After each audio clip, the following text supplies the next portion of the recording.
हे बच्चों, welcome back to my YouTube channel learn English with Meena ma'am. तो आज हम पढ़ेंगे simple present tense. Simple present tense हम पढ़ने वाले हैं बच्चों, और इसके पहले मैंने टाइम टेंस के बारे में तुम्हें बताया था।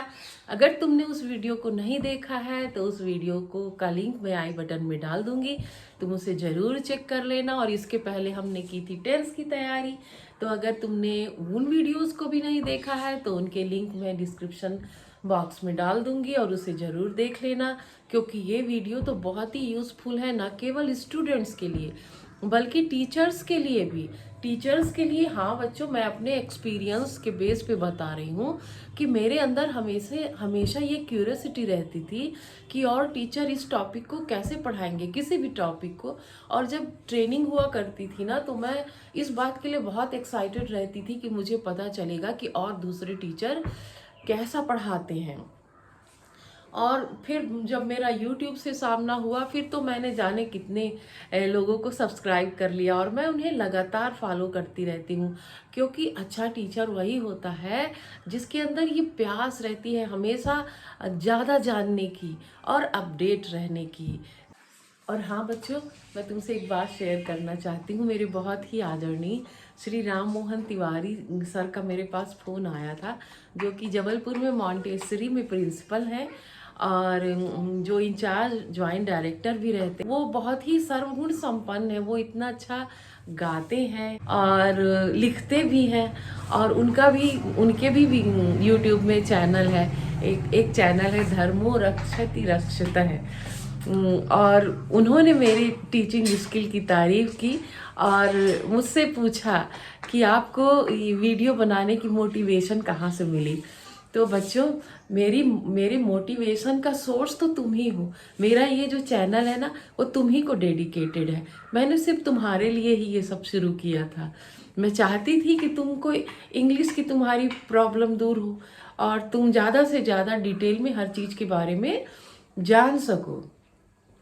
मेरे मन में हमेशा ये रहता था कि मैं अपने बच्चों की कैसे मदद करूं। तो अगर आप जानना चाहते हैं तो मैंने अपने YouTube चैनल स्टार्ट करने का बहुत ही ऑनेस्टली सब कुछ बताया है। तो आप उसको लिंक मैं आई बटन में डाल दूंगी, आप उसको देख लीजिएगा, ठीक है। तो तुम कहोगे मैडम बातें बहुत करती है। हाँ, मुझे अच्छा लगता है तुमसे हर चीज़ शेयर करना, क्योंकि मेरे व्यूअर्स मेरी फैमिली है। तुमसे मिलना, बातें करना बड़ा अच्छा लगता है। चलो शुरू करते हैं, ठीक है। तो देखो, ये है सिंपल प्रेजेंट और यहाँ पे मैंने लिखे ही गोज टू स्कूल। वही जब भी मैं तुमसे कहती हूँ कि चलो प्रेजेंट इंडेफिनिट का टेंस बताओ, तो तुम कहते हो ही गोज टू स्कूल, है ना। और मैं कहूंगी क्या, जब देखो तो वही गो वर्ब ही यूज करते हो, तो तुम कहोगे शी ईट्स फूड, तो तुम फिर बोलते हो शी ईट्स फूड। तो तुम ना, मैं फिर कहती हूँ कि हाँ बस जाना और खाना, इतना ही तुम्हारा काम है।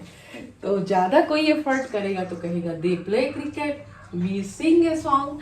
तो ठीक है बच्चों, यही सेंटेंस सही। अब मुझे बताओ कि इन सेंटेंसेस को देखने के बाद अगर हम एक फार्मूला बनाना चाहें, है ना, फार्मूला याद करने में बड़ी प्रॉब्लम होती है तुमको, तो अब मैं तुम्ही से बनवाऊंगी ये फार्मूला। अब मुझे ये बताओ कि इसका अगर हम फार्मूला बनाना चाहें तो इसका फार्मूला क्या हो। शुरू करते हैं। यहाँ पे देखो, ये जो वर्ब के पहले रहता है उसको हम क्या कहते हैं?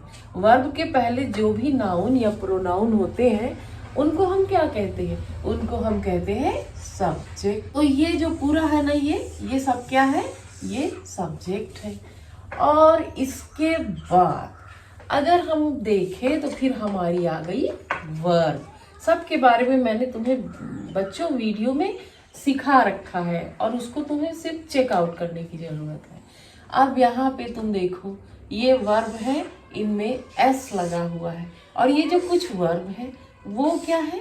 प्लेन है। अब यहाँ पे मैं बता रही हूँ क्योंकि यहाँ पे तुम नहीं हो, वरना मैं तुम ही से बनवाती, और जब तुम खुद बनाते तो तुम्हें याद करने की जरूरत भी ना पड़ती। तो यहाँ पे हम बोलेंगे या तो वर्ब का फर्स्ट फॉर्म है और या तो वर्ब में एस या ES यूज किया गया है, जिसको हम कहते हैं वर्ब की फिफ्थ फॉर्म। तो यानी सब्जेक्ट के बाद हम वर्ब यूज करते हैं, मेन वर्ब, और मेन वर्ब की दो तरह की फॉर्म यूज होती है।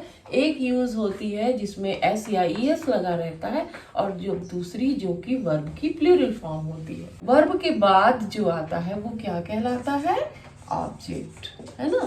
तो ये देखो, ये बन गया तुम्हारा स्ट्रक्चर या फार्मूला, जिसको हम कहते हैं। बच्चों, इंग्लिश को ना मैथ की तरह पढ़ना चाहिए, है ना। अगर हम इंग्लिश को मैथ की तरह पढ़ेंगे तो हमें जरा भी प्रॉब्लम नहीं होगी। तो ग्रामर तो हमेशा मैथ की तरह पढ़ना चाहिए, और जैसे हम फार्मूला यूज करते हैं वैसे ही हमको फार्मूला यूज करके ग्रामर को सीखना चाहिए। हाँ, तो हमने क्या देखा?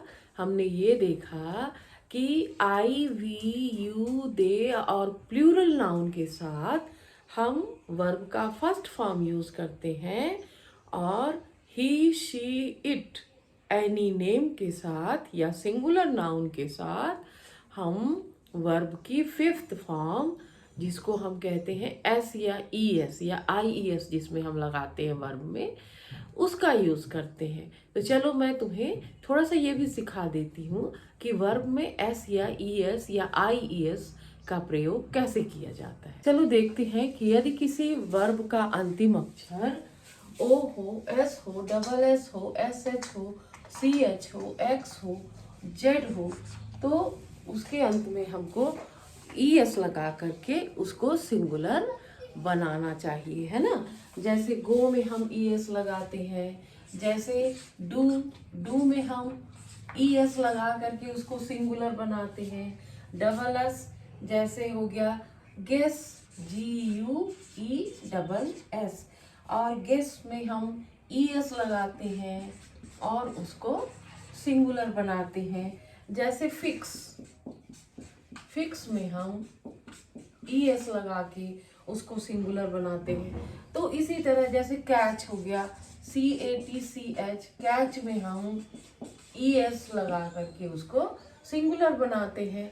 और जैसे बज, है ना, तो बज में हम ES लगा के उसको सिंगुलर बनाते हैं।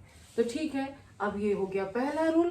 अब हम देखते हैं दूसरा रूल क्या होता है। अब दूसरा रूल देखते हैं।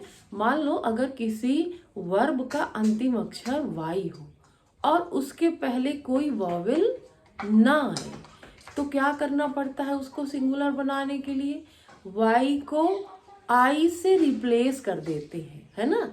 यानी Y की जगह I लिख देते हैं और फिर ES लगा देते हैं। जैसे फ्लाई, है ना, लिखते हो आई फ्लाई अ काइट, तो ही फ्लाइज अ काइट। तो कैसे हम फ्लाई को फ्लाइज में बदलेंगे? Y को I में बदल देंगे और फिर ES लगा देंगे, तो फ्लाई का सिंगुलर क्या हो जाएगा? फ्लाइज। अब जैसे क्राई, तो क्राई है, देखो Y है last word, last letter Y है और उसके पहले वावल नहीं है, तो हम क्या करेंगे? Y को I में बदल के ES लगा देंगे। फिर जैसे फ्राई, तो Y को हम I में बदलेंगे और ES लगा देंगे, तो ये हो गया। अब देखो, अब ध्यान देने वाली बात ये है कि आखिरी अक्षर Y हो, लेकिन अगर उसके पहले वावेल हो, कोई वावेल क्या होते हैं? AEIOU। तो अगर Y के पहले वावेल हो तो हम Y को I से रिप्लेस नहीं करते, सिर्फ S लगा देते हैं, ठीक है ना। तो देखो, ये जैसे प्ले, PLAY, और फिर उसमें हम लगा देते हैं S, तो वो बन जाता है सिंगुलर। इसी तरह से और भी बहुत सारे वर्ब हैं, सबको हम डिटेल में फिर दूसरा वीडियो बनेगा। अभी ये इतने सारे नियम तुम याद रख लो। और एक अगला नियम क्या है? ये अगला नियम ये है बच्चों कि जिस वर्ब का अंतिम अक्षर E हो तो हम सिर्फ S लगाते हैं, है ना। जैसे कि वाइप, WIPE, वाइप, वाइप यानी क्या होता है? पोंछना, है ना। तो वाइप में अगर हमको वाइप को सिंगुलर बनाना है तो उसमें हम S लगा देते हैं, सिर्फ S, तो वाइप्स हो जाएगा, ठीक है ना। इसी तरह से हाइड, HIDE, आखिरी अक्षर क्या है E, तो उसमें हम S लगा के हाइड्स। अब आखिरी नियम S कब लगाते हैं, तो जब किसी वर्ब के अंत में ना तो O आए, ना तो S आए, ना तो SS आए, ना तो CH आए, ना X आए, ना Z आए, ना Y आए, और Y के पहले कोई वॉवेल आए, है ना, और आखिरी अक्षर E हो, तो उसके साथ हम वर्ब में S लगा देते हैं। जो जितने नियम मैंने बताए ना, अगर उन नियम को फॉलो नहीं कर रहा है कोई वर्ब, तो सब में S। सवाल ये पैदा होता है बच्चों कि हम क्यों ही, शी, इट और सिंगुलर नाउन के साथ S या ES लगाते हैं, और क्यों हम I, we, you, they और प्लूरल नाउन के साथ वर्ब को फर्स्ट फॉर्म में रखते हैं। क्यों क्यों क्यों? मैं तुम्हें एकता कपूर के सीरियल का फील देना चाहती हूँ। ठीक है, तो चलो, ये और कोई बात नहीं है, ये सब्जेक्ट वर्ब एग्रीमेंट का एक रूल है कि अगर हमारा सब्जेक्ट सिंगुलर होगा तो वर्ब भी सिंगुलर होगी, और अगर हमारा जो सब्जेक्ट है वो प्लूरल होगा तो वर्ब भी प्लूरल होगी। यानी जब हम सेंटेंस बनाते हैं तो हमें इस रूल को याद रखना चाहिए, S प्लस S और P प्लस P, ठीक है ना। S प्लस S यानी जैसे अगर ही है तो गोज होगा, शी है तो भी गोज होगा, इट है तो भी गोज होगा, राम है तो भी गोज होगा। तो ये क्या है, S plus S, singular subject singular verb, she goes singular subject singular verb, it goes singular subject singular verb, Ram goes singular subject singular verb. समझ आना चाहिए बच्चों, तुम रट लेते हो ही, सी, इट, एनी नेम के साथ S लगाते हैं, अरे इस पे और जानते नहीं हो कि क्यों लगाते हैं।